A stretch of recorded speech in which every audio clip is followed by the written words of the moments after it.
faz o seguinte, ele vai destituir, eu vou botar assim, ó, vai derrubar os governadores. Tá? Então todos os governadores são derrubados. E quem é que governa no lugar dos governadores? Ele vai nomear interventores. Estes interventores são tenentes. Então, duas coisas para a gente perceber aqui. Primeiro, ele está colocando um aparato militar para governar os estados como ele quer. Segundo, os tenentes são nomeados. E se um tenente não faz o que ele quer, ele destitui o tenente. Então ele está usando uma estrutura militar de intervenção nos estados e os tenentes fazem o que ele quer. Ele está centralizando o poder. Ele está afastando as oligarquias do poder. Afasta as oligarquias do poder. Então tu vê, aquelas poderosas oligarquias que governavam o Brasil, microfone desgraçado.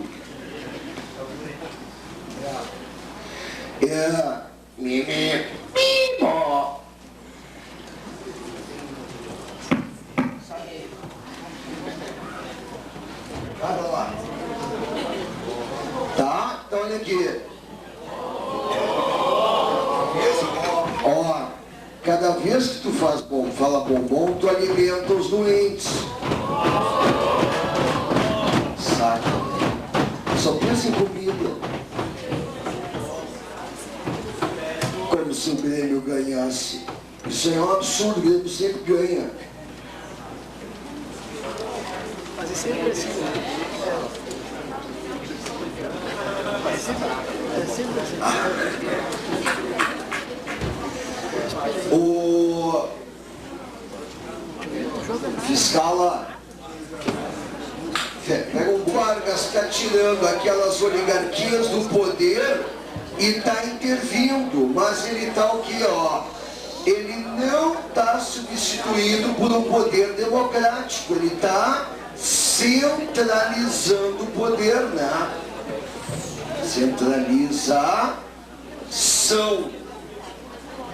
Bom, como é que o Vargas vai fazer aquelas leis todas que a gente estava falando na aula passada?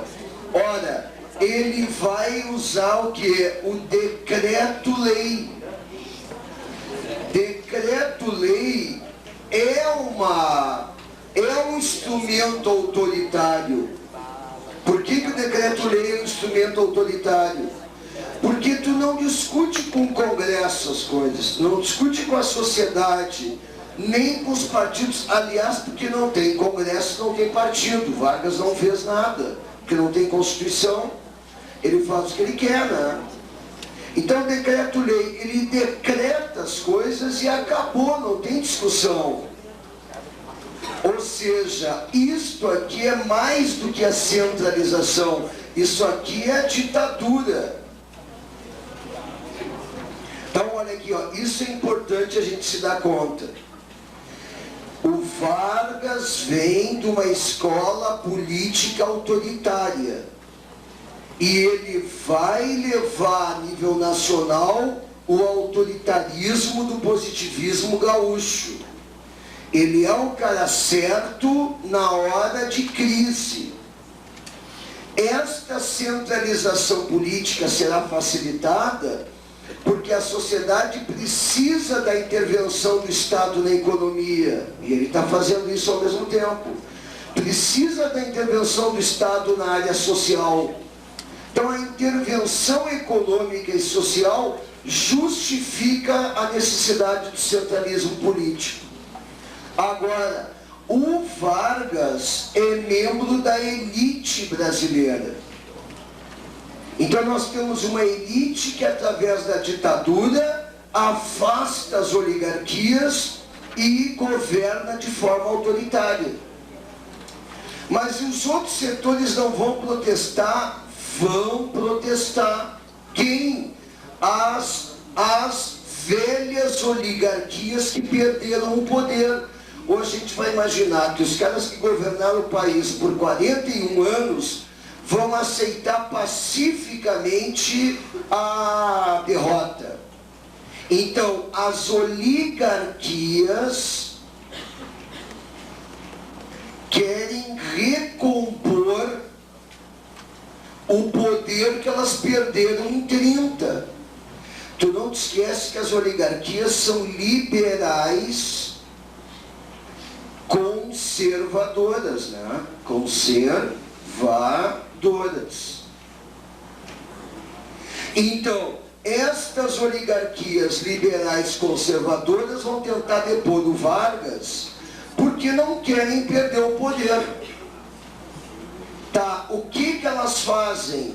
Elas fazem a revolução constitucionalista, ou a revolução de 32. O problema da Constituição, da Revolução de 32 é que ela pretensamente é democrática. Olha pelo nome. A Revolução queria a constitucionalização do país. O país precisa de uma Constituição. Quantos bombons tem aí? É? Ah, que moderno. E quantos alunos tem nessa turma? 250? Como vocês são mentirosos. Tem, eu acho que tem 50 alunos, eu acho. É muito bombom. Como é que a gente faz para não perder eu vou passando em um discurso democrático. E ela empolga a classe média paulista. Mas aí que eu tenho a discussão, olha aqui. Apesar da classe média paulista assumir a revolução como sua, a direção da revolução, na verdade, é feita por quem? Pelo velho PRP. PRP, o antigo Partido Republicano Paulista. Aqui tem que ter cuidado esse ano, hein, gurizada? 70 anos da Revolução de 32. Pode aparecer, então. Então, olha aqui. PRP. A novidade é que o Partido Democrático está nessa também. Não, mas e que Partido Democrático, Rigo? Olha aqui. Aquele partido que brigou com o PRP e apoiou o Getúlio na eleição de 30, esperando chegar ao poder. Mas quem é que o Getúlio botou para governar São Paulo? O tenente João Alberto, que assumiu um abrigo. O João Alberto era um radical, um tenente radical. Ele não queria saber da oligarquia paulista no poder. Então, o Partido Democrático rompeu com o Getúlio, se juntou ao PRP. Essa junção deu origem à Frente Única Paulista. Cuidado aqui, né? Frente Única Paulista. Olha que tem a Frente Única Gaúcha. Essa é a Frente Única Paulista. Bom, mas tem mais. A velha oligarquia mineira vai apoiar os paulistas. Vou trazer para cá. É o Arthur Bernardes. E o senhor Borges de Medeiros também vai se meter para apoiar a revolução contra o Getúlio. Por que que o Borges, sendo gaúcho, vai apoiar uma revolução contra dos paulistas contra o Getúlio? O que tu te lembra aqui? Que é? Não é por isso. Tu te lembra do Pacto de Pedras Altas? Quem negociou o pacto foi o Getúlio.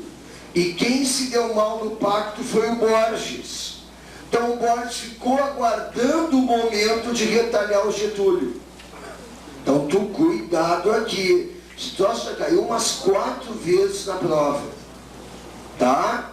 Tem mais uma razão para cair esse ano. Então, o Getúlio prende o Borges, prende o Arthur Bernardes e esmaga a Revolução de São Paulo. Mas para não perder a classe média, ele vai fazer o quê? Ele vai, no ano seguinte, convocar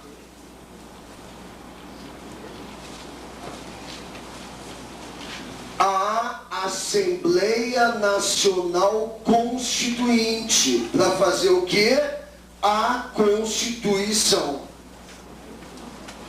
Então, só queria um detalhe nosso aqui. O Getúlio aceitou esse negócio a contragosto, porque por ele não haveria Constituinte, nem Constituição. Por ele governaria como Borges, ditador sempre.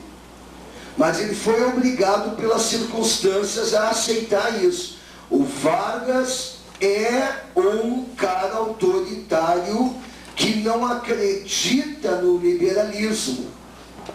Ele acredita naquela visão autoritária do positivismo, a ditadura. Então, o Getúlio aceitou isso, engoliu isso. O resultado da Constituinte vai ser a Constituição de 1934. Que é uma Constituição que traz coisas importantes. Primeiro, leis trabalhistas. Tá, mas vem cá, já não tinha lei? Tinha. Em 32 foram concedidas algumas leis trabalhistas para algumas categorias profissionais mais mobilizadas. Bancários, ferroviários, metalúrgicos. Em 34 tu tem mais leis trabalhistas para mais categorias. Em 43 na CLT tu tem todas as leis para todas as categorias. Então esse negócio vai se ampliando. Novidade, voto secreto diminuindo o poder dos coronéis. Novidade, voto feminino. Não para todas as mulheres. Por quê? Porque a legislação eleitoral diz o quê? Votam os maiores de 21, homens e mulheres maiores de 21, alfabetizados. Olha, tu incorpora, na verdade, a mulher do universo de classe média, basicamente. Agora, inegavelmente é um avanço. Não interessa para a prova isso, que eu vou te dizer agora, mas interessa para o nosso raciocínio. A Constituição determina o mandato presidencial de 4 anos. Agora, sem o direito à reeleição.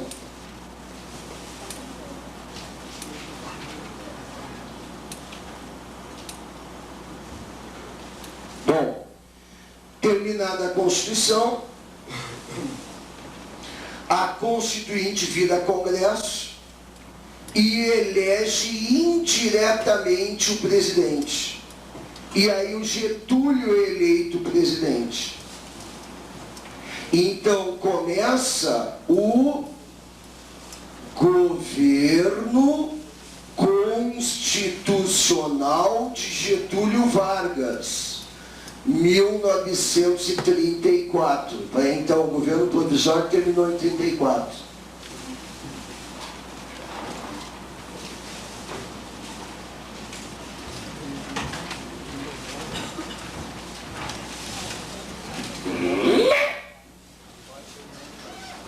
Ainda tem bombom?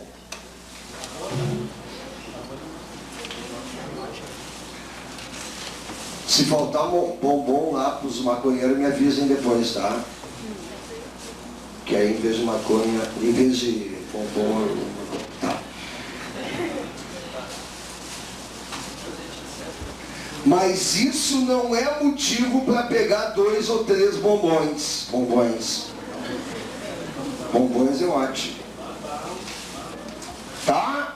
Olha aqui. Olha aqui.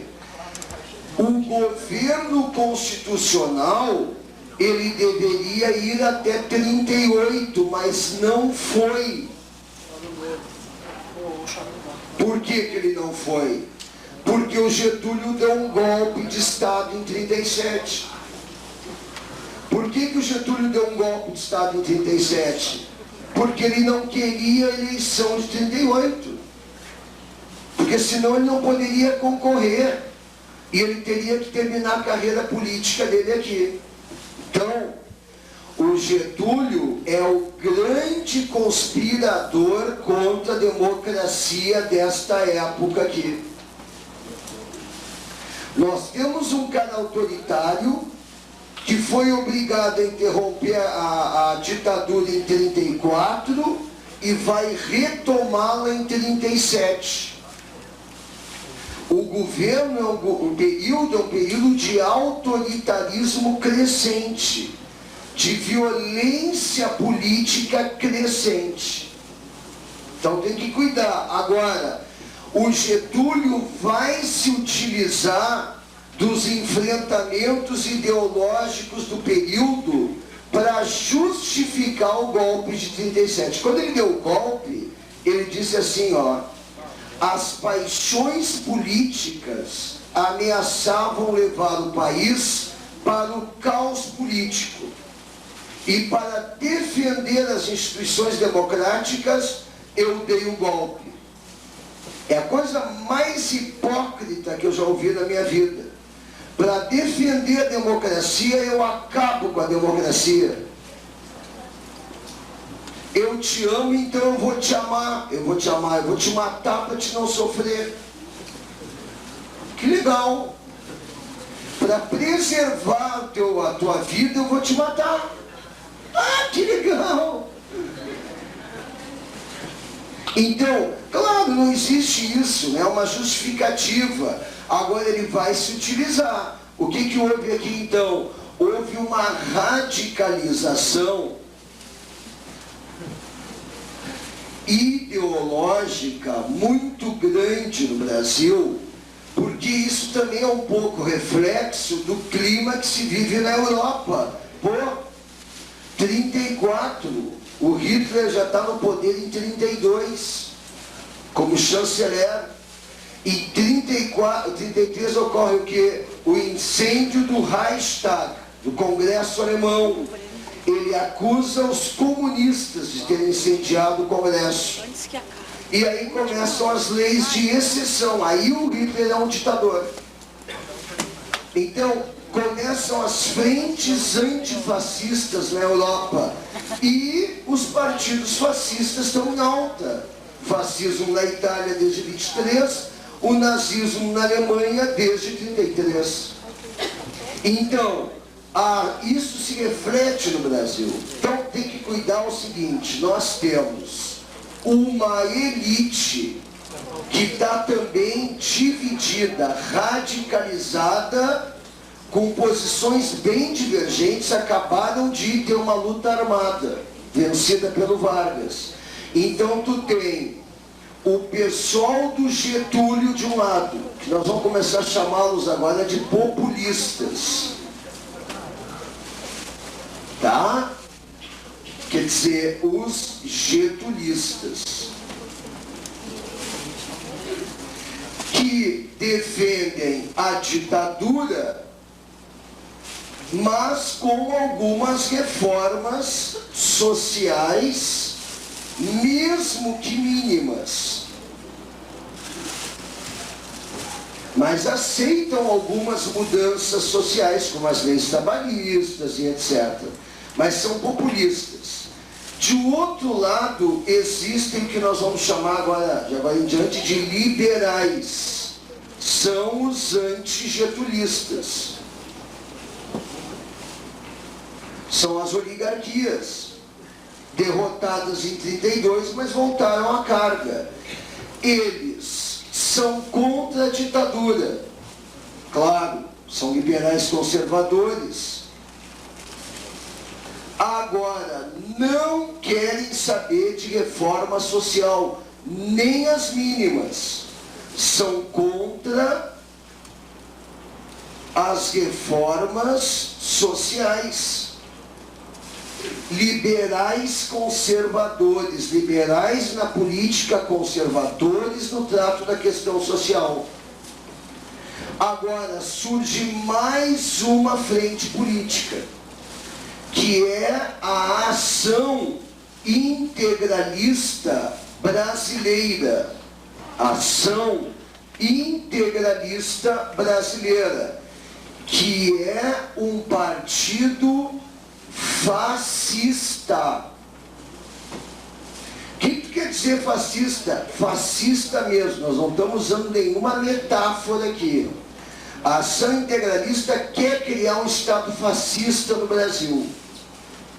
Tá? Quem é o grande líder? O Plínio Salgado.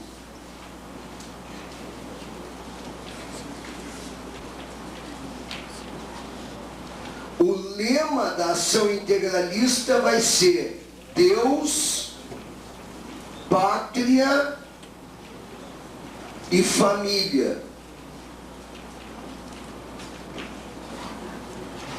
Se vestiam, se o uniforme eram camisas verdes e calças pretas. E faziam o maior barulho possível, provocando os democratas, os comunistas. Quando os democratas e comunistas iam para cima deles, eles saíam pela rua gritando, desesperados. Então o pessoal apelidava eles de os galinhas verdes. Tá? Se saudavam com um símbolo tipicamente do fascismo. Levantavam a mão direita e gritavam Anauê, que na língua tupi quer dizer salve. Então é a saudação fascista, né? Tá? Bom, agora surgia uma grande novidade na política brasileira. Surgia a ANL, a Aliança Nacional Libertadora. A ANL era um partido, claro. Agora, ele era, na verdade, uma frente política. O que é frente política?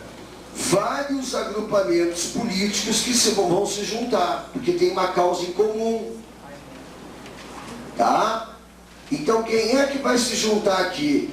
Todo mundo que é contra o autoritarismo do Getúlio,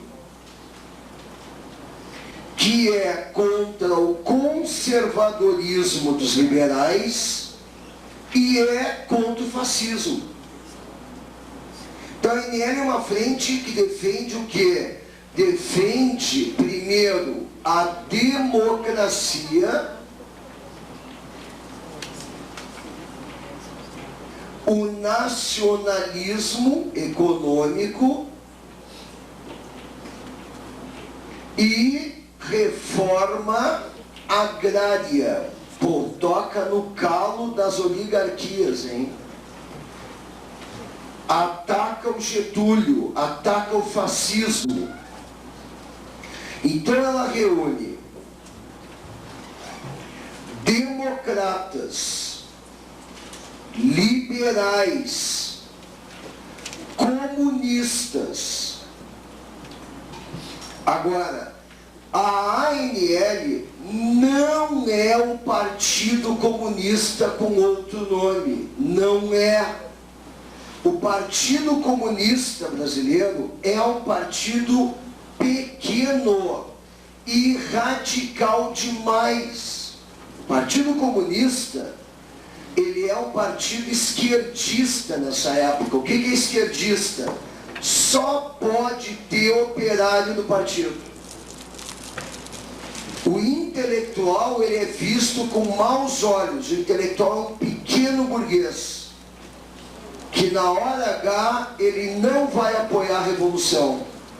Então é um partido que a gente diz é um partido estreito, é um partido pouco influente. Isso a gente tem que se dar conta. Tá? O Partido Comunista não dirige a ANL. Não tem ninguém do Partido Comunista na direção nacional e nem nas direções estaduais da ANL. Então ele compõe a frente, mas ele não é majoritário na frente. Na frente que é a ANL. Então a ANL é um partido que tem um programa muito mais social-democrata do que propriamente revolucionário. Tá? Agora, mostrando que a popularidade do Vargas não é lá essas coisas, e que a força do fascismo é pequena, a ANL, ela tem um crescimento espantoso. Em apenas 2 meses, ela já tinha 200 mil filiados, mostrando a simpatia pelas ideias de reforma social. Só no Rio de Janeiro tinha 50 mil filiados. Se continuar assim, tu vai eleger presidente, vai eleger governadores. O crescimento dessa proposta de reformas com democracia assusta o Getúlio e os demais setores. Aí o que faz o Getúlio? O Getúlio vai fechar a ANL, que é um ato autoritário, fechamento, da ANL. O que faz o Vargas? Ele vai prender as direções nacional e estaduais, ele vai fechar literalmente as sedes do partido e ele vai reprimir manifestações da ANL. Então a brutalidade policial aqui vai para cima da ANL. A ANL, sem a sua direção nacional e estadual, está todo mundo no presídio da Ilha Grande, a ANL fica acéfala. As bases não sabem muito bem o que fazer. A sociedade pega de surpresa, também não sabe muito o que fazer. E aí houve uma reação intempestiva, infantil, mal articulada, que foi a intentona de 35. A intentona de 35.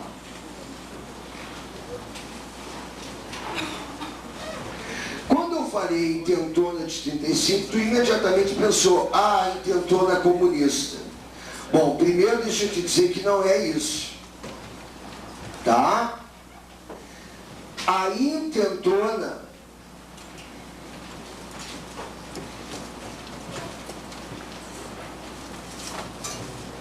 eu não estou me lembrando agora do nome de um livro que eu acho fantástico, que conta a história da intentona, que se chama não sei o que, não sei o que é.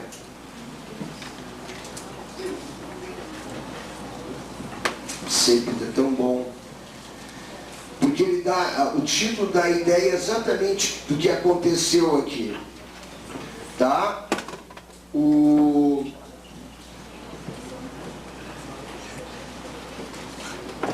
Deixa eu te contar o que aconteceu, depois a propaganda que se fez em cima disso. Mas a intentona, ela foi feita por setores da ANL, mas sem a autorização das direções da ANL. Tá, mas quem é que fez? Os setores militares da ANL. Mas quem eram eles? Então olha aqui uma coisa.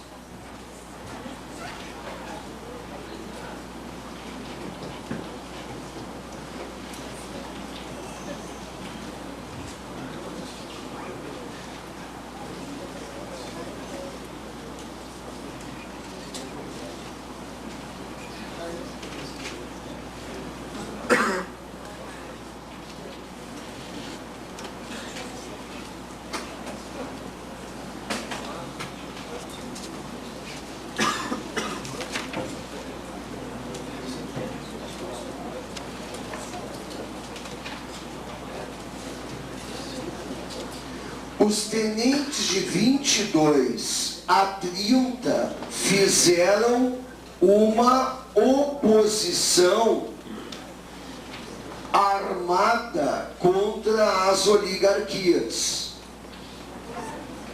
Qual é o método dos tenentes? Nós vamos tomar quartéis, vamos nos apropriar das armas e vão dar um golpe militar.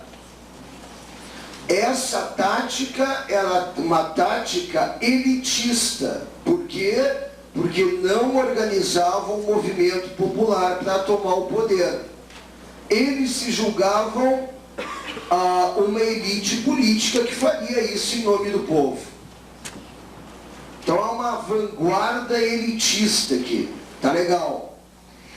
Em 30, eles subiram ao poder com o Vargas. Eles se transformaram em interventores.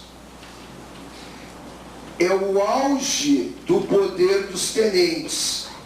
Quando terminou o governo provisório em 34, o que aconteceu? O tenentismo, ele se diluiu. Uma parte dos tenentes acompanhou as ideias do Getúlio. Uma parte dos tenentes rompeu com o Getúlio e se juntaram aos liberais.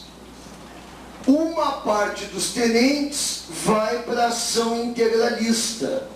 Uma parte dos tenentes vai para dentro da ANL. Quer dizer, os tenentes deixam de ser um movimento e desaparecem como movimento e passam a integrar as correntes políticas predominantes do período. Quem fez a intentona foram os tenentes que foram para a ANL. E foi uma tática equivocada, o golpe político, o golpe militar. Mas aí a gente comenta mais na aula que vem. Então, na aula que vem a gente vê isso, entramos no Estado Novo e já vamos fechar o Estado Novo, tá? Semana que vem. Tchau. Não.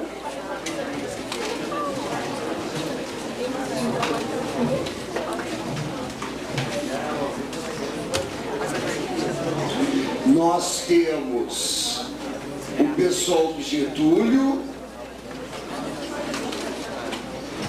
nós temos a elite conservadora, nós temos os fascistas e nós temos a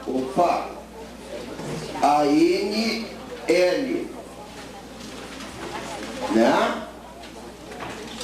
Bom, o Getúlio vai fechar a ANL, tá?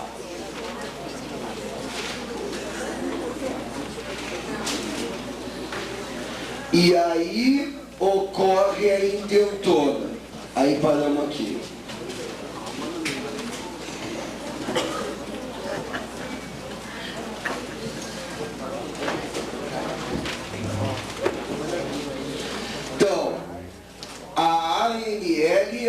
partido com programa social-democrata, né, onde todos os setores que se opunham ao Vargas, aos liberais e ao fascismo estavam lá. Quer dizer, a ANL se organiza a exemplo das frentes democráticas, das frentes antifascistas na Europa, né, contra a direita. Bom, a intentona, ela é feita por setores da ANL, pelos tenentes da ANL. Qual é o objetivo? O objetivo é derrubar o Getúlio, né? Derrubar o que eles chamavam de a ditadura Vargas já nesse momento. Então, nós vamos derrubar o Vargas, mas de que maneira? O método tradicional dos tenentes, que é o assalto armado ao poder. Seria um golpe militar. Bom, primeiro, não articularam com as bases da ANL, não articularam com o movimento popular. Foi uma ação isolada. Bom, com a experiência acumulada nesses anos todos de luta dos tenentes, o Getúlio soube como agir. Eles tomaram os quartéis, o Getúlio cercou os quartéis e acabou com a intentona. Tá? Então, a intentona ocorreu em Natal, Recife e Rio de Janeiro. E foi um fracasso do ponto de vista militar. E foi um erro político grave. Por quê? Porque ao tentarem derrubar o Getúlio sob a forma armada, eles deram o pretexto que o Getúlio procurava para iniciar o fechamento político. O Getúlio vai utilizar a intentona para justificar o endurecimento político, tentando fazer o quê? Cancelar as eleições de 38, de 37, para apontar quem vai suceder em 38. Então, a intentona, ela vai servir como pretexto para o fechamento político.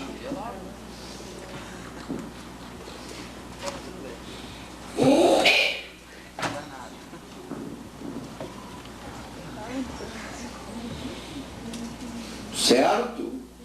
Bom, então, o que o Vargas vai fazer? Primeiro, a censura. Qual é o problema da censura? O problema da censura como monopólio da informação é que tu só tem uma versão dos fatos. Então a população só é informada com uma versão, não tem o contradito. E desta maneira tu fabrica uma verdade. Então, fazendo a censura, o Vargas vai poder criar uma fantasia, vai fazer uma propaganda ideológica. Qual é a propaganda? De que houve uma intentona comunista.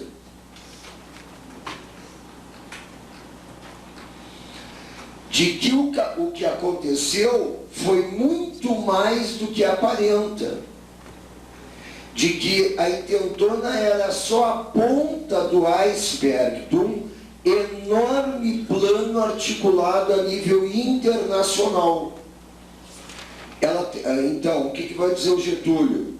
Que a intentona foi planejada em Moscou, financiada por Moscou, com ouro que veio de Moscou, ou seja, a famosa tese do ouro de Moscou, teria vindo para o Brasil baús e baús lotados de ouro para financiar a ação armada, que é uma bobagem isso, tá?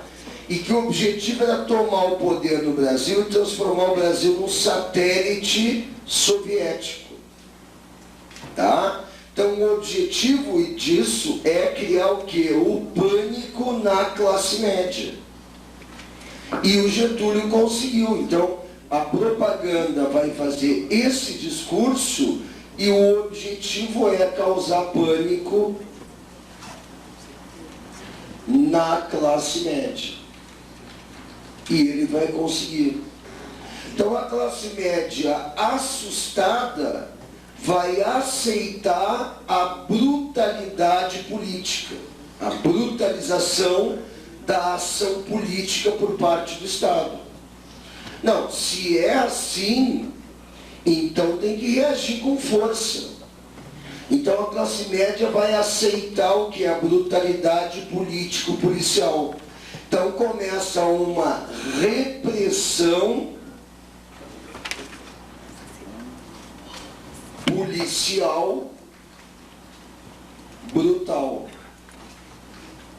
tá? E indiscriminada.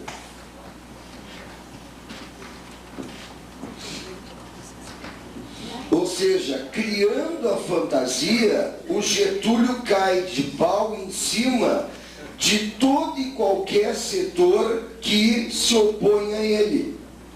Então não é só quem participou da intentona, é gente da ANL que não estava na intentona, é gente da ANL que não sabia da intentona, é gente que era liberal, portanto, não era ligado sequer à ANL. Por exemplo, ele prende o Armando Salles de Oliveira, que é líder dos liberais em São Paulo, como participante da intentona. Líderes sindicais, líderes de oposição, líderes liberais, todo mundo começa a ser preso. Jornalistas, empresários, intelectuais. Tu pega, por exemplo, o Graciliano Ramos, né? Que tinha simpatias pela esquerda, mas ele é preso aqui em 35, começa a escrever agora Memórias do Cárcere, onde ele vai registrar os dias que ele passou preso no presídio da Ilha Grande. Tu vê, antes do Estado Novo, em geral, o pessoal diz que o Memórias do Cárcere foi escrito durante o Estado Novo, né? O Estado Novo começa em 37, ele já está preso em 35. Então ele vai registrar a chegada do Prestes, preso, a chegada da mulher do Prestes, a Olga Benário, a entrega da Olga à Gestapo, porque ela era alemã e judia, né? Mas grávida, então ela entrega à Gestapo, vai morrer no campo de concentração. Então tudo isso começa a aparecer aqui. Tá? Eu acho que a gente aprende com a história, né? Isso eu acho que é a questão fundamental. A classe média, também assustada na Alemanha com a propaganda hitlerista, ela vai acreditar que ela está prestes a deixar de existir.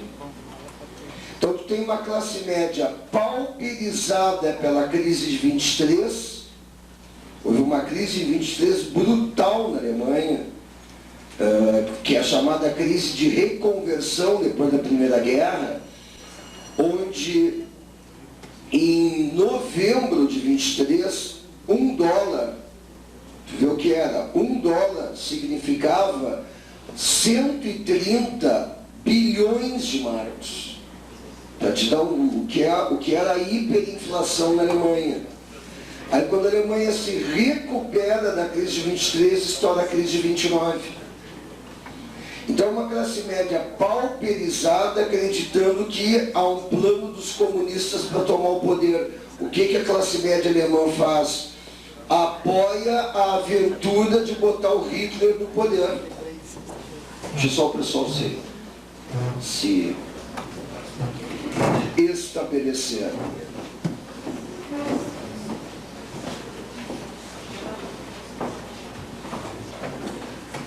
O pessoal que está chegando, todos tem cara de maconheiro. De onde é que eles são? De onde é que vocês são? São da Colômbia. Por isso que eu achei que tinha um aspecto.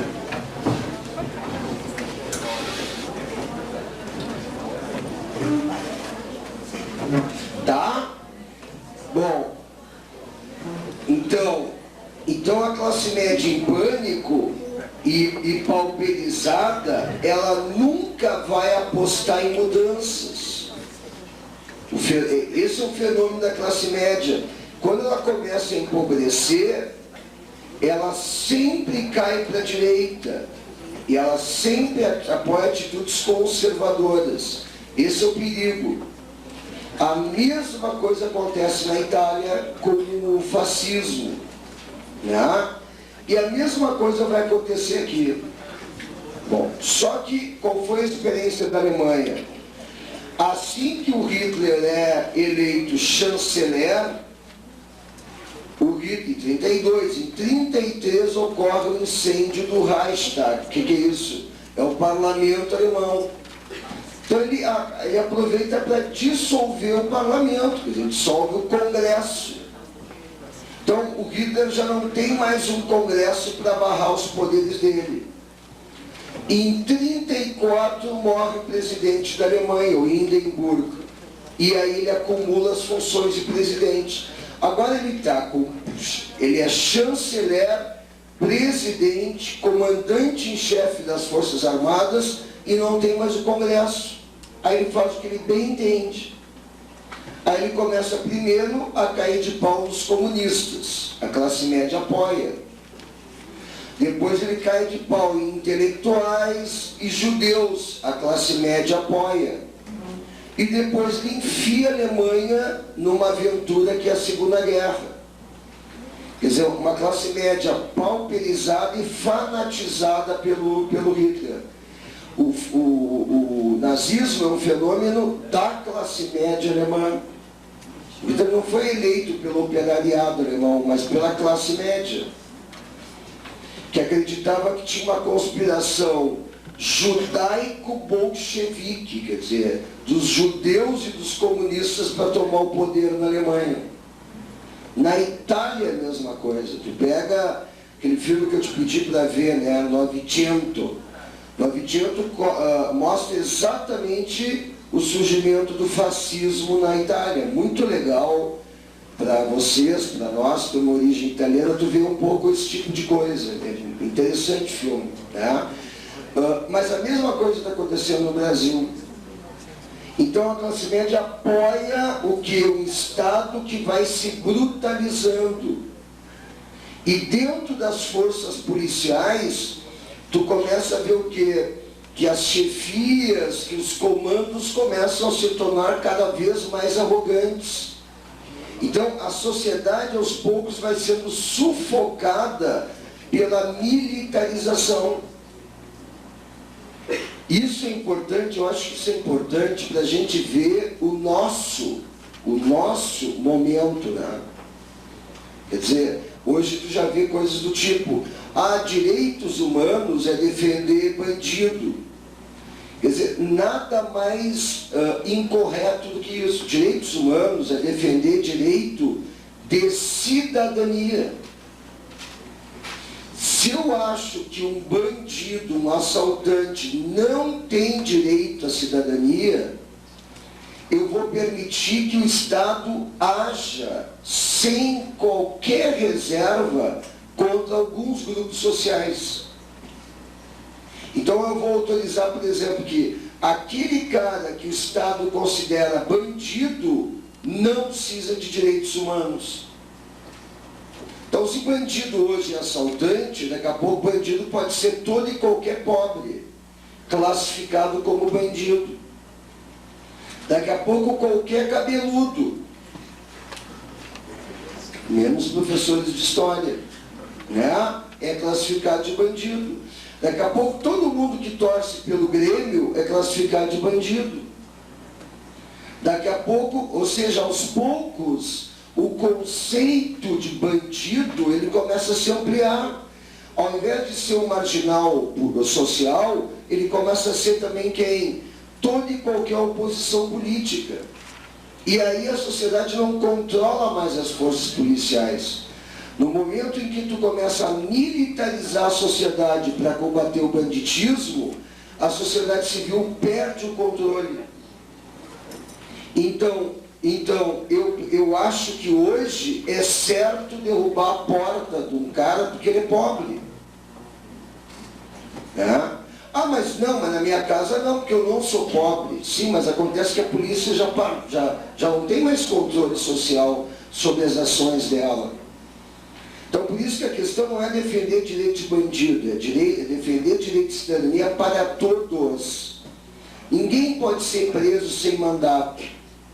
Todo mundo tem direito à defesa. Todo mundo.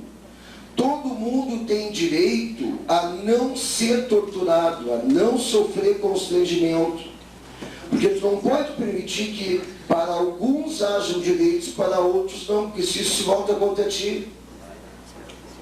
Entende? Então, é o conceito de que os direitos humanos eles devem ser universais.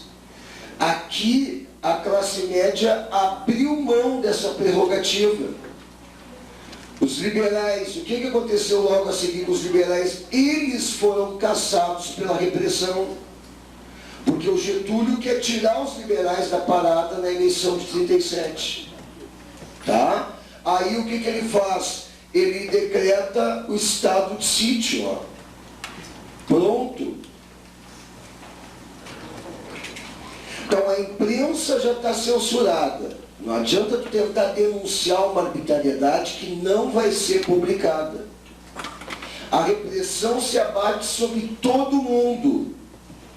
Comunista ou não. Aí está o problema. A classe média já não tem mais controle sobre o processo.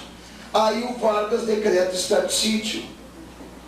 Então está abolido o quê? Direito de reunião, direito de manifestação pública. 3 pessoas querendo protestar já é uma manifestação pública, né? Ou seja, o controle político sai da mão da sociedade e fica no aparelho de Estado. Esse é o problema. Quando tu abre uma exceção, o Estado se apodera da estrutura de poder, de iniciativa política. E agora tu não tem mais controle. E assim, sucessivamente, a partir de 35, o Congresso vai renovando o estado de sítio de Getúlio. Tá? Bom, mas começava no início de 37 o processo eleitoral. Tá, mas tu disse que o Getúlio não quer a eleição. Tá, mas para aí. Ele não disse isso ainda.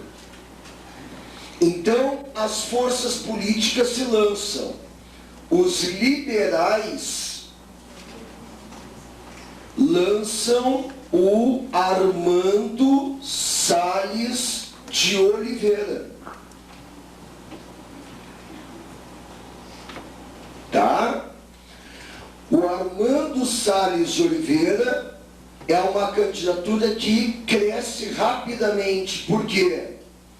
Primeiro, que ele é o cara que vai receber o apoio das elites liberais, mas também de quem? Do pessoal da ANL. A ANL está proscrita, mas o eleitorado da ANL prefere os liberais ao pessoal do Getúlio. Então, cresce a candidatura do Armando Salles. A Ação Integralista lança o Plínio Salgado. Plínio Salgado. E o pessoal do governo, o pessoal do Getúlio, lança o José Américo de Almeida, que é escritor, que escreveu A Bagaceira, que é ligado ao governo, mas que é um intelectual, mas que não tem apelo eleitoral. Então, o que está acontecendo? A candidatura do Armando Salles cresce, a candidatura do Plínio Salgado desaba, e a candidatura de José Américo, como ela é do governo, ela cresce, mas não na proporção que a candidatura da oposição liberal cresce. Então, qual é o prognóstico? Se sair a eleição, vai ganhar o Armando Salles. Vão ganhar os liberais. Tá, mas eu não estou entendendo o que o Getúlio está fazendo. O Getúlio está fazendo uma política meio kamikaze. Não. Tu não sacou ainda a jogada do Getúlio. Isso aqui é um discurso que ele vai fazer para dentro das forças do governo. Ele vai dizer o seguinte: pessoal, se sair da eleição, nós vamos perder.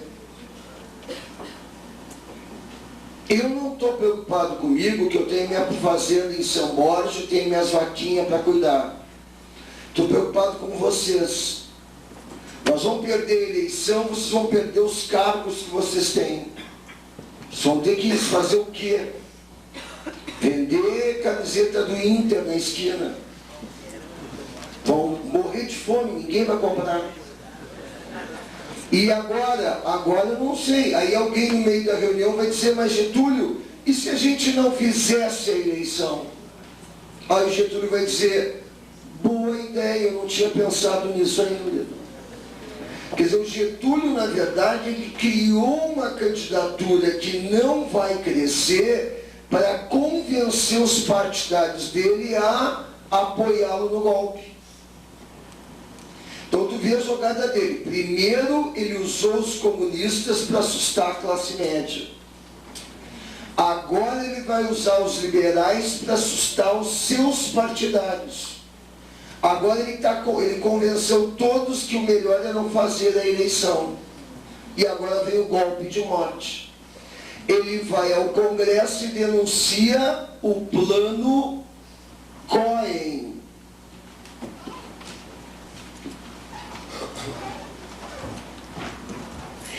O que é o plano Cohen? Então, primeiro eu vou te explicar o que o Getúlio dizia e depois o que havia de fato.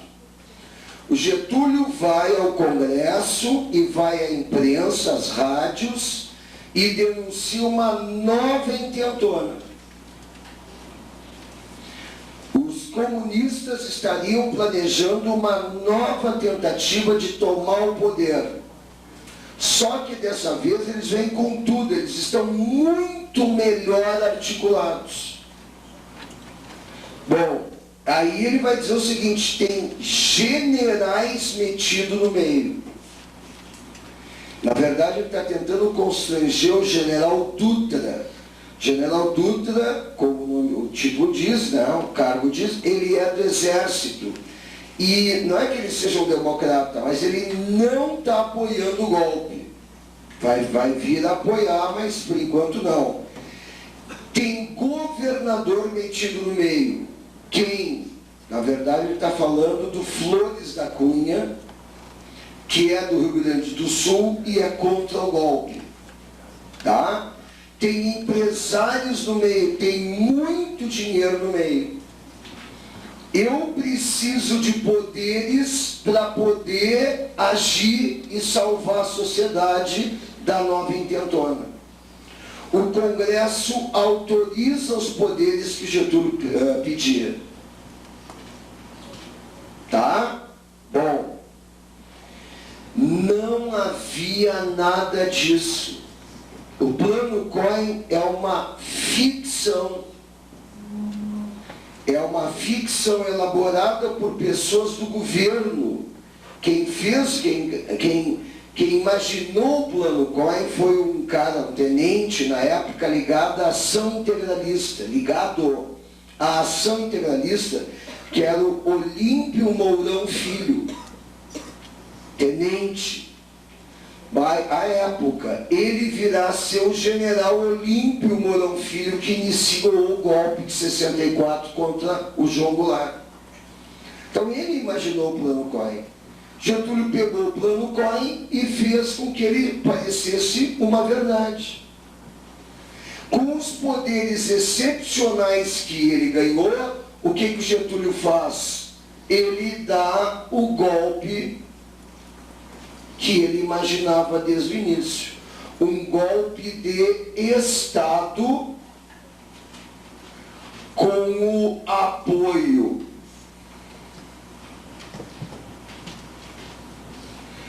da Ação Integralista Brasileira e do Exército Brasileiro. General Dutra, que está apoiando o golpe, o Góes Monteiro está apoiando o golpe. Então é o golpe do dia 10 de novembro de 37. Acabou um pouco de democracia que o Brasil viveu de 34 até agora. Então vê bem, né? Nós tivemos uma ditadura de 30 a 34, ele foi obrigado a abrir mão disso, conspirou até retomar a ditadura de novo em 37. Então começa o Estado Novo, ou a ditadura Vargas.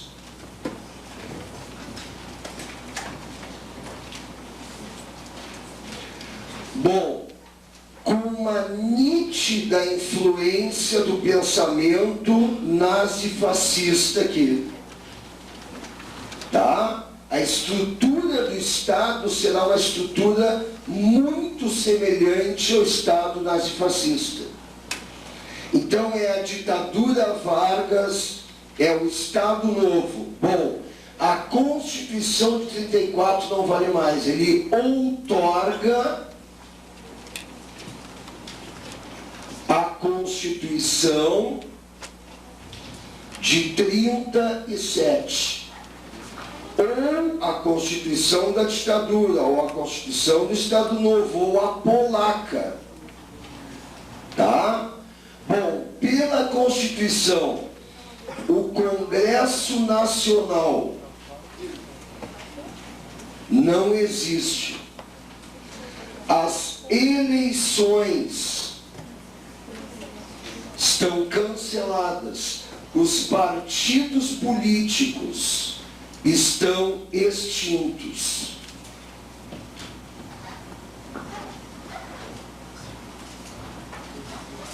Tá? Obviamente que se não tem Congresso, as leis serão feitas pelo Executivo. Obviamente que isso aqui é uma ditadura. Os estados sofrerão a intervenção do governo federal e serão governados por interventores nomeados pelo Vargas. Então, quem é que o Vargas indica para interventor? Setores das oligarquias estaduais.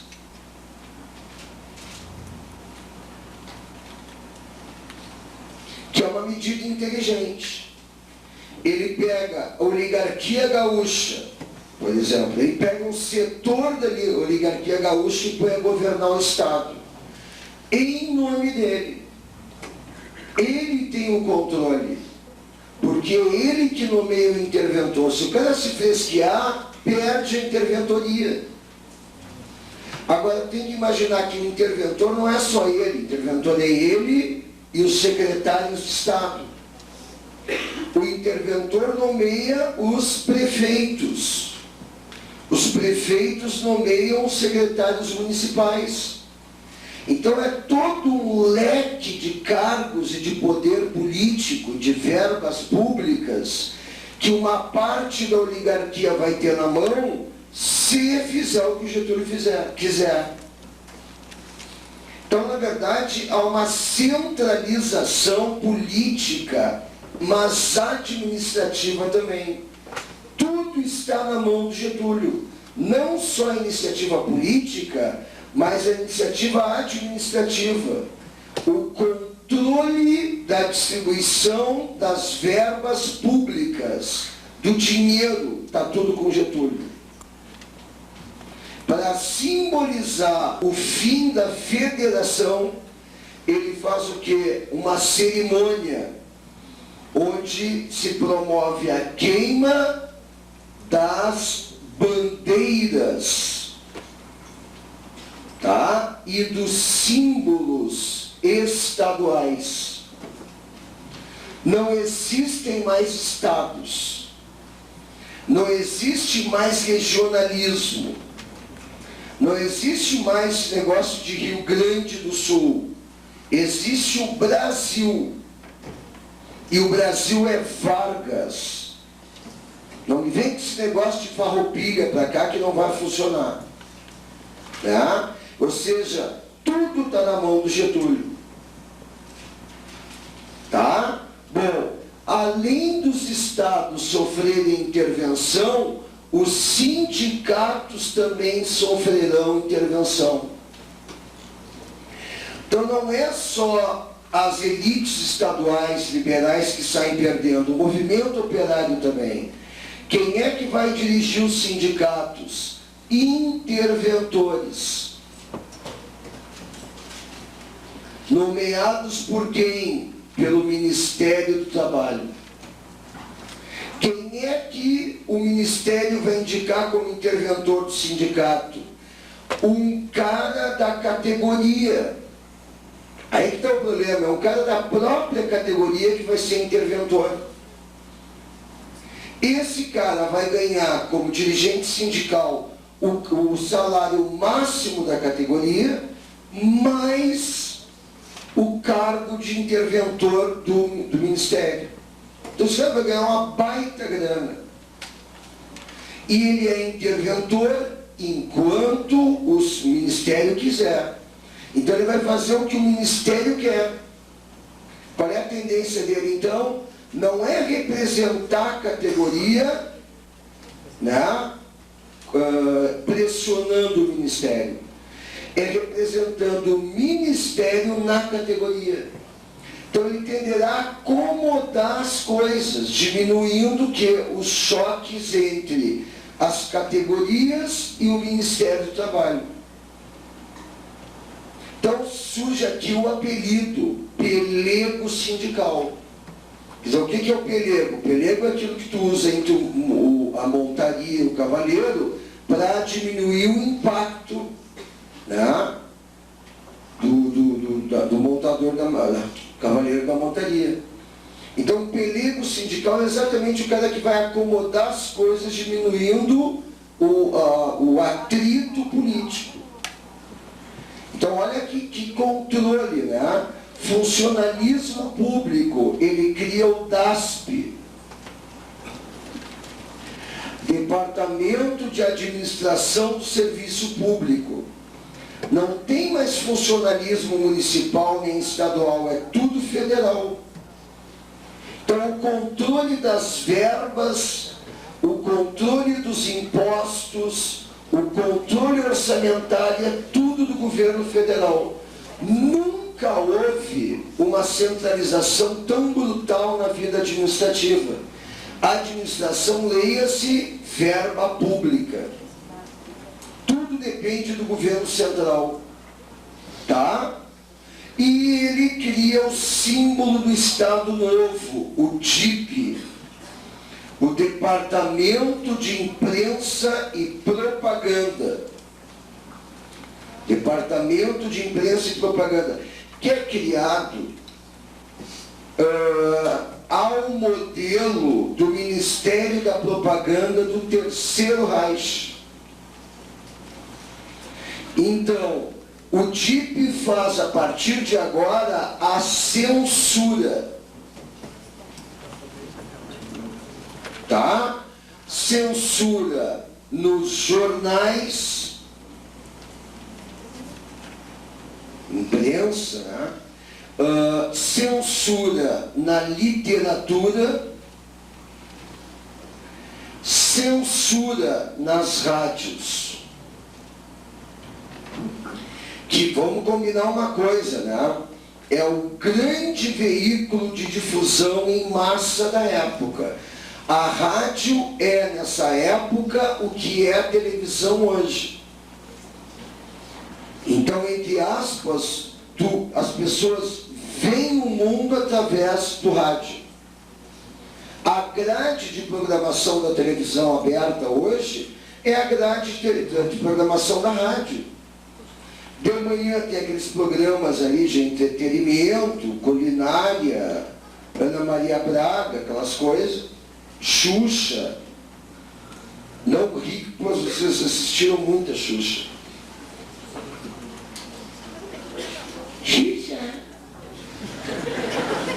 Tá? Detalhe. Sim, ou se não cantar aquela Hilarie. Ridículo. Tá? E depois tu tem programas jornalísticos à tarde, depois tu tem a programação do horário nobre, né? Aí tu tem que a radionovela. Depois entra o Jornal Nacional. Mas na época não era o Jornal Nacional. Na época era a propaganda do regime através do Jornal Nacional, da Hora do Brasil.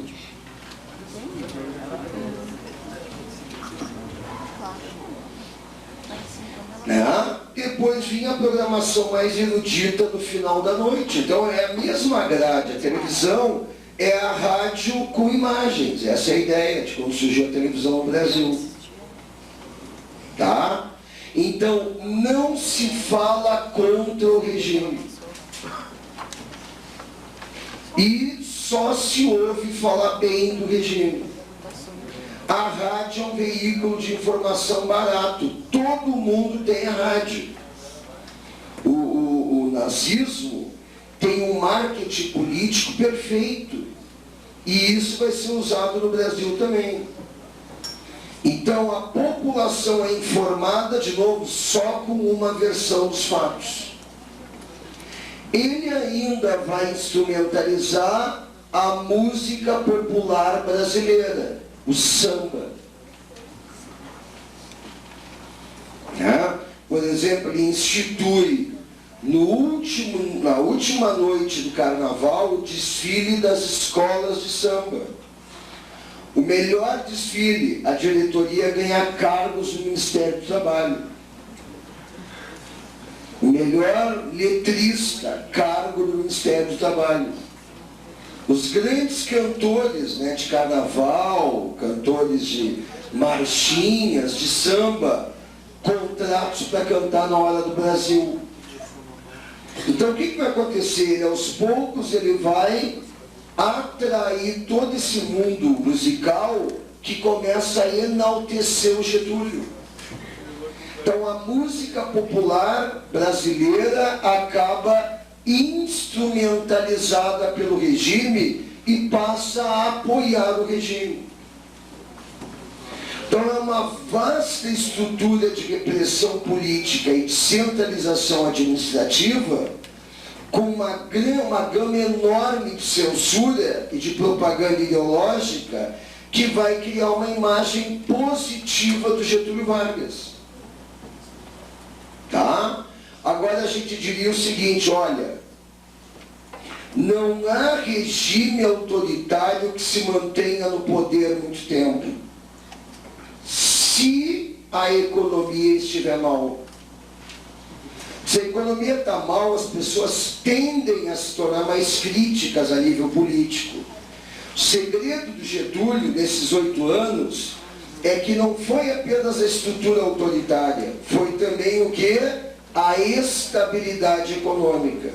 Então, na outra aula, vamos ver o modelo econômico do Estado Novo.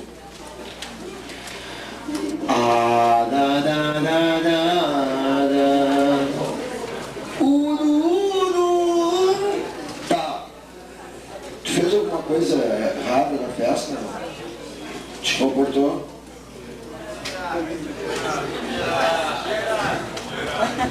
Mentira.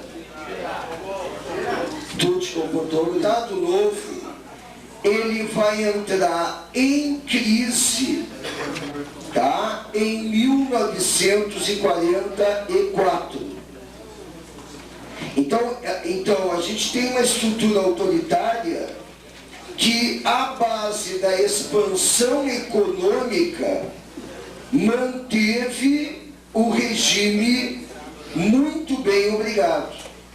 Mas o regime entrou em crise em 44. Então a nossa discussão é essa. O que levou o regime à crise? Bom, em primeiro lugar, não foi uma crise econômica. Tá? O Brasil estava muito bem. O Brasil exportava muito. O dinheiro que entrava era usado pelo Estado para a industrialização substitutiva. O Brasil estava no auge desse processo. O Brasil se industrializou durante a Segunda Guerra Mundial. Bom, o Brasil pela primeira vez não tinha dívida externa. Pelo contrário, os americanos eram os que deviam para o Brasil. O Brasil era credor em 2 bilhões de dólares. Agora, então não é a economia, a popularidade, não. O Vargas estava no auge da sua popularidade. Havia construído a Companhia Siderúrgica Nacional, havia dado a CLT, Consolidação das Leis do Trabalho, a economia, como eu te disse, estava bem, todos os setores sociais viviam um clima de contentamento econômico e político, as exportações animavam as oligarquias, a industrialização animava os empresários industriais e a política de pleno emprego, os trabalhadores. Então o problema do Vargas não é a economia, o problema do Vargas não é a popularidade, o problema do Vargas é outro. Então olha aqui. A prova não vai te pedir uma análise das razões da crise do Estado Novo. Ela vai te pedir só os fatos que assinalam a crise. Eu vou fazer uma pequena análise, porque a gente tem que ter uma visão mais lógica de história, né? Então, eu vou tentar te fornecer uma pequena análise aqui. O problema é o seguinte.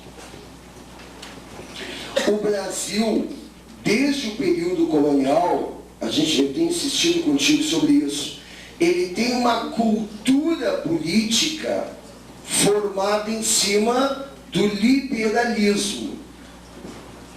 Ah, mas conservador, né? Sim, liberalismo conservador, mas a cultura política, então, é liberal.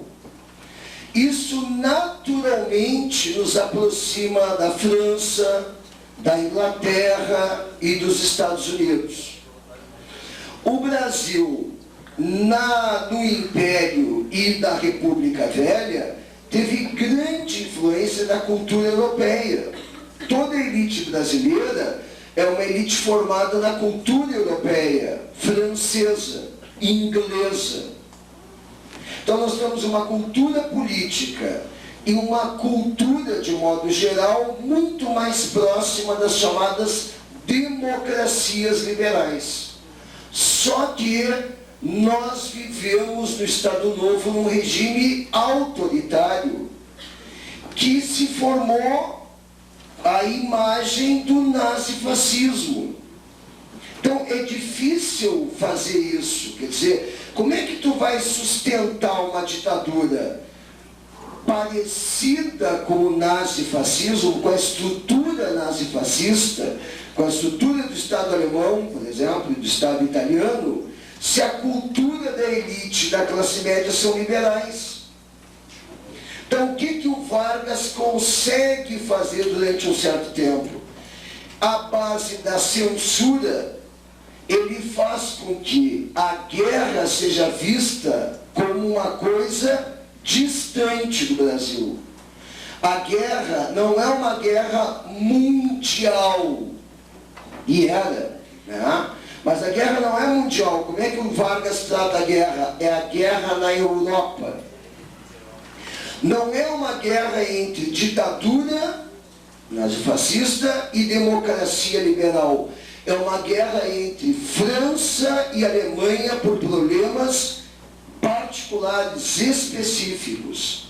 Quer dizer, ele tenta despolitizar a guerra, desideologizar a guerra. O Brasil não tem nada com a guerra, o Brasil não tem nada que se meter. Vamos nos isolar da guerra como os americanos estão fazendo, né? A política isolacionista, o problema é deles. Bom, agora, ao mesmo tempo, ele noticia, ele exalta o predomínio alemão na guerra, o que acontece até 43. Né? Desembarque da Normandia em 44, final de 44. Até 43, por que, Rigo? Porque em 43 a Alemanha perde a guerra. Fica claro a partir de 43 que a guerra pode durar algum tempo mais, mas a Alemanha não vencerá a guerra, porque foram derrotados na frente oriental. A Alemanha entrou na aventura de ocupar a Rússia e perdeu 2 milhões dos 4 milhões de soldados da frente oriental. Exatamente soldados mais jovens, ou seja, em melhor condições de combate, e exatamente a melhor parte do exército alemão. Imagina isso, quer dizer, se captura 2 milhões de soldados, entre mortos e capturados. Na Batalha de Leningrado e Stalingrado, a Rússia ganhou a guerra. Mas o desembarque na Normandia, o desembarque na Normandia é um desembarque em 44, exatamente na frente menos protegida do exército alemão. Eram soldados reservistas, eram soldados mais antigos, né? Eram soldados jovens, alguns com pouca experiência. Então a guerra na França ela foi relativamente fácil. Agora, quem decidiu a guerra foi a frente russa. Bom, de qualquer maneira, até ali o Vargas consegue usar as vitórias alemãs, tanto na economia, de tirar o país do buraco, como na guerra, se tornar uma grande potência militar e dominar a Europa inteira, como forma de propaganda para ele. Quer dizer, ou seja, por mais que a gente não queira, acabou a época do Estado liberal. Por mais que a gente não queira, iniciou a época do Estado forte, do Estado autoritário. Então, as vitórias alemãs, elas são enaltecidas como forma de propaganda do Estado Novo. Bom, mas como eu te disse, 43 a coisa começa a ceder. Em 42 houve o ataque japonês, ele foi muito bem usado pelo governo americano para convencer a população de que era preciso entrar na guerra. A população pressionou o Congresso e a declaração de guerra ao eixo. Aí começou a funcionar um imenso parque industrial que estava fora da guerra, produzindo plenamente para abastecer os aliados. Acabou a guerra. Os americanos entram decisivamente na guerra. Os americanos têm uma estratégia. Qual é a estratégia? Vamos fazer de conta que isso aqui é a Europa, eu desenho como eu quiser, não quero saber. Isso aqui é a Itália.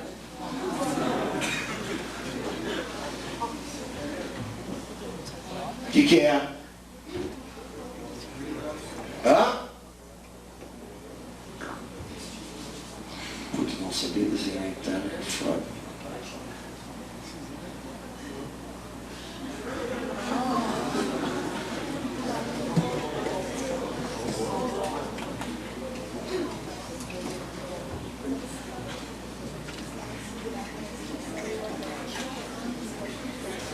Agora sim.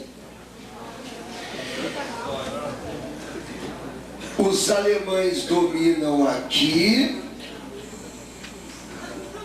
Os alemães dominam aqui. Os alemães dominam aqui. Os alemães dominam aqui. Os alemão. Os alemão.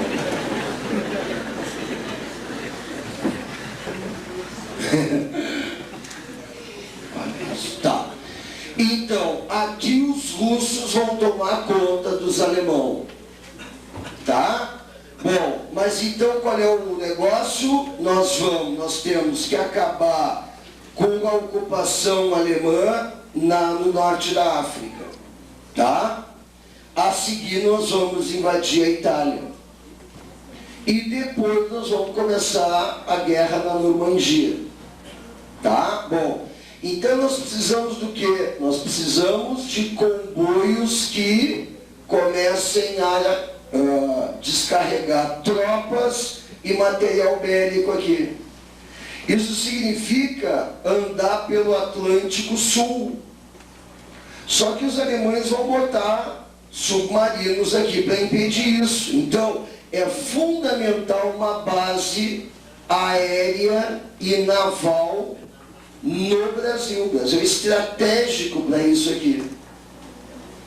Então começa a pressão do governo americano sobre o governo brasileiro, que até então o Vargas havia declarado que a neutralidade brasileira. E ele chantageava os alemães e os americanos. Eu quero construir a Companhia Siderúrgica Nacional. E para isso eu preciso de grana. Se vocês não me derem, eu vou pedir para a Alemanha. Então ele faz esse jogo. O que os americanos fazem? Financiam a construção da Companhia Siderúrgica Nacional e, em troca disso, o Brasil concede a base aérea e naval em Natal. Bom, mas e daí? E daí que os submarinos alemães começam a patrulhar estas águas aqui. Isso leva ao afundamento de navios brasileiros torpedeados por submarinos alemães. Essa tese de que não foi, que foram os americanos para forçar o Vargas, isso é uma bobagem. Essa ideia foi uma ideia espalhada pelos integralistas logo depois da guerra, para tentar fazer um revisionismo da guerra. Isso é muito perigoso, mas não existe isso. Quer dizer, quem afundou os navios brasileiros foram os alemães mesmo. Bom, isto cria uma comoção interna no Brasil. Isso despertou a opinião pública brasileira. Isso fez com que a opinião pública fosse para cima do governo e exigisse o que do Vargas? Sai daí do meio e pula para o lado de cá e rompe relações com a Alemanha. É o mínimo que tem que fazer. Então a opinião pública se mobiliza. A União Nacional de Estudantes é quem vai puxar as primeiras manifestações públicas pelo rompimento de relações com o eixo. O Vargas obrigado a ceder. Logo a seguir a pressão pela declaração de guerra ao eixo. E, por fim, o envio de tropas para lutarem na Itália contra a ditadura fascista apoiada pelos nazistas. Né? Agora vê bem, como é que tu manda brasileiros lutarem na Itália contra uma ditadura se nós temos uma ditadura aqui? Como é que a gente vai lá para lutar pela democracia se nós não temos a democracia aqui? Então tu cria uma contradição insolúvel para a ditadura. Tu não pode manter a ditadura aqui lutando pela democracia lá. Né? De duas uma, ou tu apoia os nazistas, ou tu tem que democratizar o país. Então, o Getúlio, nesse momento, viu que a ditadura havia se esgotado. A pressão da opinião pública é muito grande. A conjuntura internacional havia mudado, ela é pró-aliados. O Getúlio é pressionado, o Getúlio vai ter que ceder. Tá? Então, a crise do Estado Novo é muito mais ideológica do que propriamente econômica, né? Ou por alguma outra razão. Quer dizer, é a contradição gerada entre a política nessa... Opa! Peraí. Deixa eu botar aqui. A crise do Estado Novo.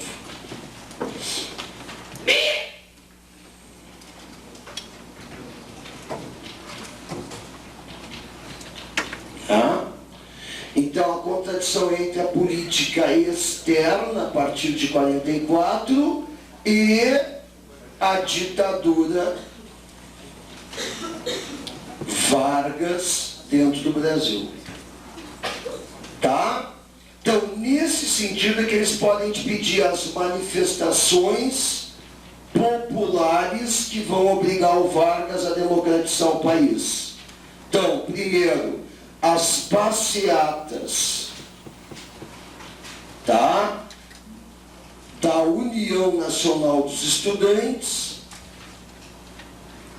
que vai levar o povo para a rua, né?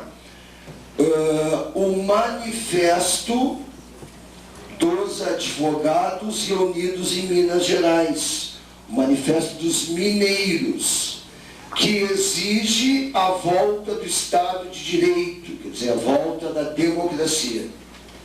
Então Vargas sente que os dias da ditadura estão contados. Tá. O que é que o Vargas faz? Então, a partir daqui, o Vargas adota a seguinte estratégia.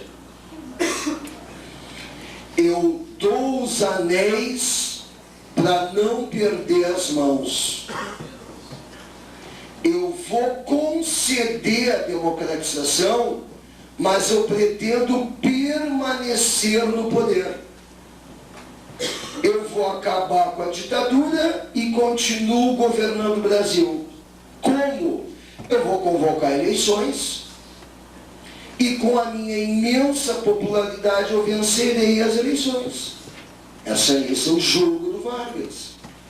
Então o jogo dele é preparar um processo eleitoral que ele possa concorrer e permanecer no governo. Então, a partir de 45, primeiro, a anistia, a soltura dos presos políticos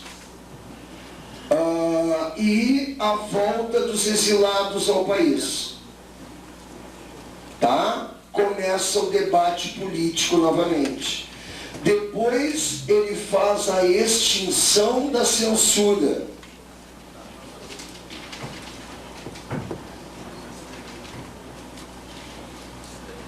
Fim da censura e, portanto, a imprensa respira novamente e começa a discussão política no Brasil. Em março, o Vargas marca eleições gerais para dezembro de 45. Olha aqui, ó, acabou a ditadura Vargas. Tem eleições, tem liberdade política, não tem mais preso político, o DOPS não prende mais ninguém. Acabou a ditadura.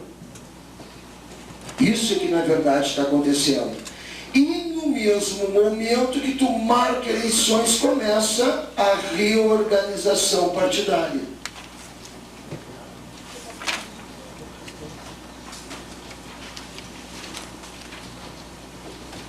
Com vistas à eleição.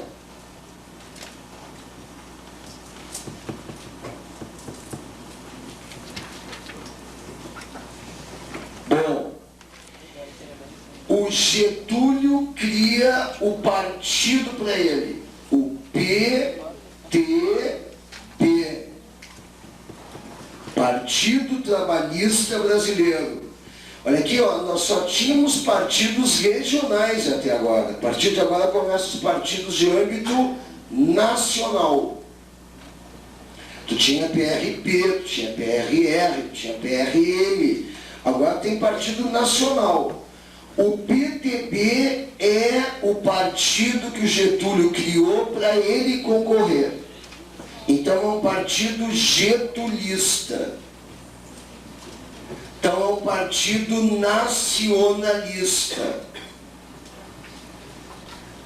Então é um partido populista.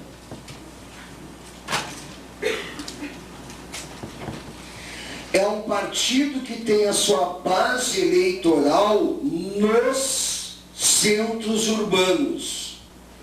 É um partido na base operária e na classe média. Tá? Então, o PTB tem pouca penetração na zona rural, mas predomina nos centros urbanos. Bom, o PTB tem como base política os sindicatos.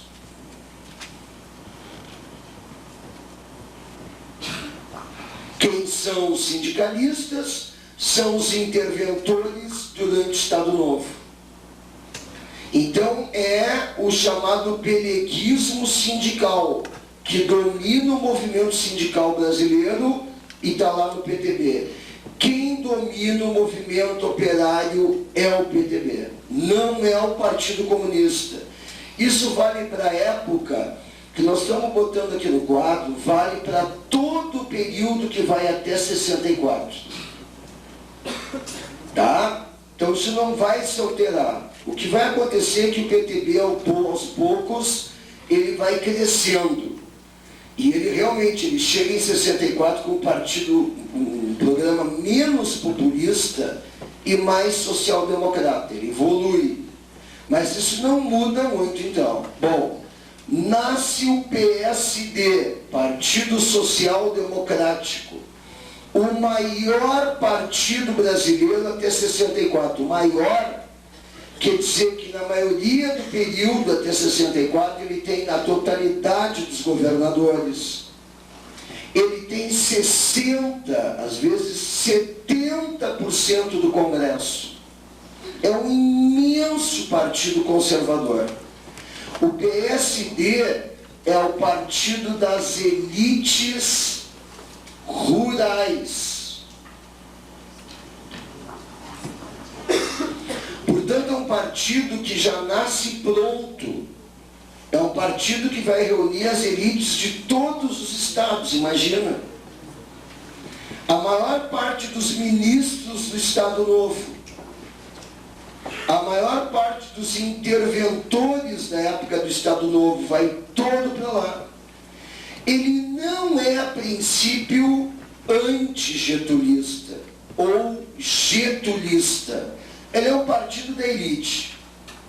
Às vezes ele pode se aliar ao Getúlio, às vezes ele pode ficar contra o Getúlio. Ele só tem uma coisa inegociável, tá? Que é não toca nas relações sociais do campo. Não me vem com esse papo de direito do trabalhador rural, não me vem com esse papo de reforma agrária. Todo o resto é negociável. Então é um partido liberal conservador. O velho liberalismo conservador veio para cá de novo. Tá? Aceita negociar reformas, desde que não mudem a situação socioeconômica do Brasil. Tá? Bom, então, é um imenso partido. Tá? Tu vai botar aqui, ó, Juscelino, Tancredo Neves, Ulisses Guimarães, toda essa galera vai para dentro do PSD, nasce no PSD. Tá? Bom, tem a UDN, a União Democrática Nacional. O segredo é o seguinte, a UDN é o anti-PTB. Tá? A UDN, ela é contra qualquer movimento social. É o chamado anticomunismo. Mas para a UDN, comunismo é qualquer movimento social. Então pega aqueles setores mais conservadores e menos cultos da classe média. Pega aqueles setores mais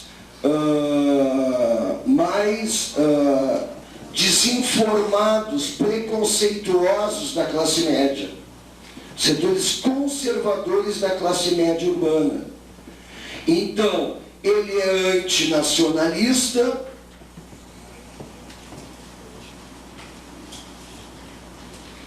ele é anti-movimentos sociais e ele só é a favor de uma coisa: da maior aproximação possível do Brasil com os Estados Unidos.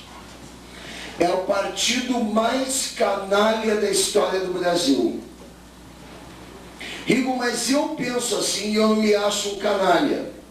Tá, mas o problema aqui não é o programa da UDN. O problema aqui é a ação política concreta.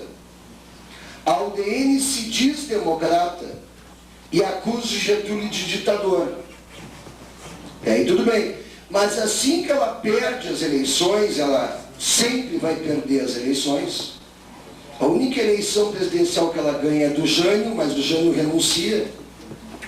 Então, a UDN, ao perder eleições, imediatamente prega golpes militares para derrubar o oponente. Então, ela faz o discurso liberal, o discurso democrático, mas é um discurso hipócrita. O seu grande mito é o Carlos Lacerda, que é o mais golpista de todos os políticos do período. Tá? Então, o jornalista é Carlos Lacerda. E tu tem o Partido Comunista Brasileiro, que é um problema sério. O nome nos leva a dizer, olha, o Partido Comunista é um partido de esquerda.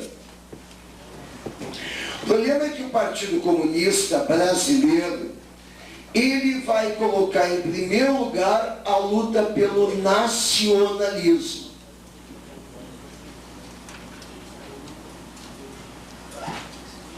Então, o Partido Comunista deve apoiar todo e qualquer líder nacionalista. Isso leva a apoiar o Getúlio. Não interessa quem, mas se tiver um militar nacionalista, se tiver um líder, vamos apoiar. Em segundo plano, vem a luta pela democracia.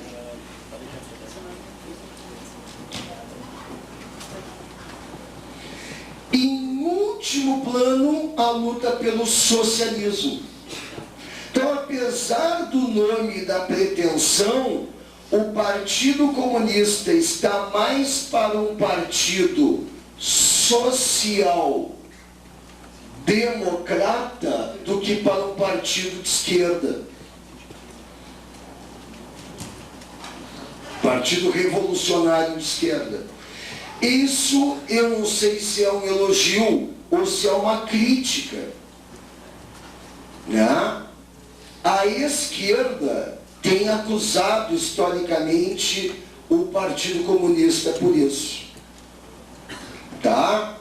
Eu, no entanto, acho que isso é uma coisa importante para a gente perceber, que a tal da ameaça vermelha no Brasil, ela não existe. Ela não existia na época. Até porque o movimento operário está na mão do PTB. E isso impede o domínio dos comunistas, do movimento operário pelos comunistas. Então, onde é que predomina o Partido Comunista? Na chamada classe média liberal, na chamada classe média intelectualizada, na chamada classe média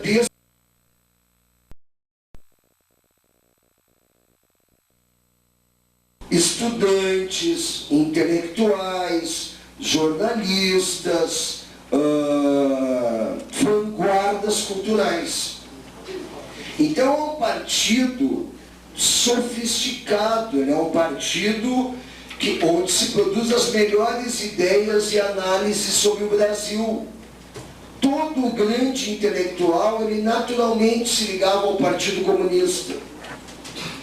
Mesmo que ele não fosse um comunista, ele era um liberal, mas ali é no centro do debate sobre a inteligência brasileira. Ali é o centro do debate sobre as raízes do Brasil. Então, se tu pega o Jorge Amado, que não era um comunista, vai lá para dentro. Caio Prado Júnior, Celso Furtado, todos esses caras que formaram a matriz do pensamento moderno, vai todo mundo lá para dentro. Então é um partido que predomina na classe média alta, predomina na classe média intelectualizada, predomina nas vanguardas culturais. Tá? É ali que está o Partido Comunista. Então é um partido muito influente a nível do pensamento e das ideias, mas ele tem pouco voto, exatamente por causa do PTB. Então é um programa mais moderado. Tu vê a luta pelo socialismo, ela fica em segundo plano, lá embaixo. Para eles, o Brasil ainda tinha que se transformar num país capitalista pleno para depois a luta pelo socialismo começar. Então tinha que fazer primeiro o Brasil progredir dentro da democracia e do desenvolvimento do capitalismo nacional. Então a esquerda brasileira ela sempre acusou muito o Partido Comunista. Por isso, né? Bom, então esse é um quadro partidário. Quando a gente entra no mês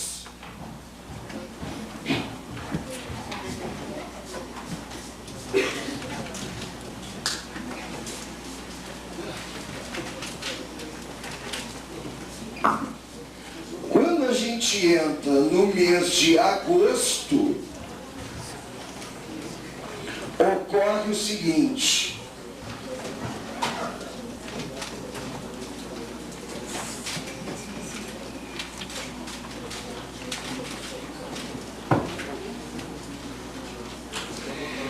de um lado vão ficar aqueles que querem as eleições de dezembro, mas sem a participação do Getúlio. Não se trata mais de lutar pela democracia, porque o Estado Novo já acabou. Então a questão agora são as eleições. O Getúlio não deve participar das eleições. Quem é que está aqui? O PSD e a UDN.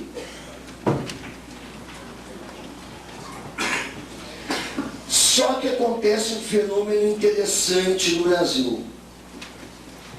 Os chefes militares vão, até porque tinham, durante o Estado Novo, muita proximidade com os ministros e os interventores nos estados, vão se filiar aos grandes partidos conservadores.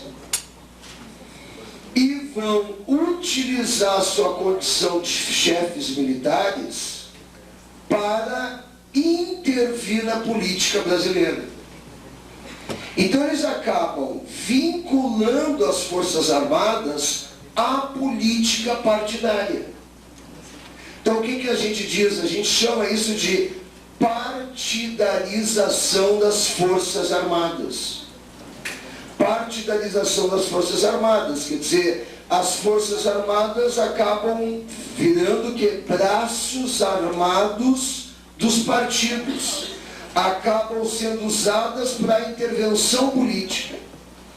Então as Forças Armadas estão aqui.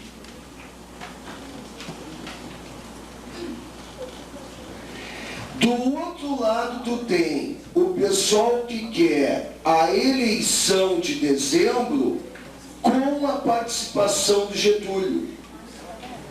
Como eles iam para a rua gritando queremos Getúlio, esse movimento vai ganhar o apelido de movimento queremista ou queremismo. Quem é que está aqui? O PTB. Mas onde está o PTB, está o movimento sindical. A novidade fica por conta do Partido Comunista.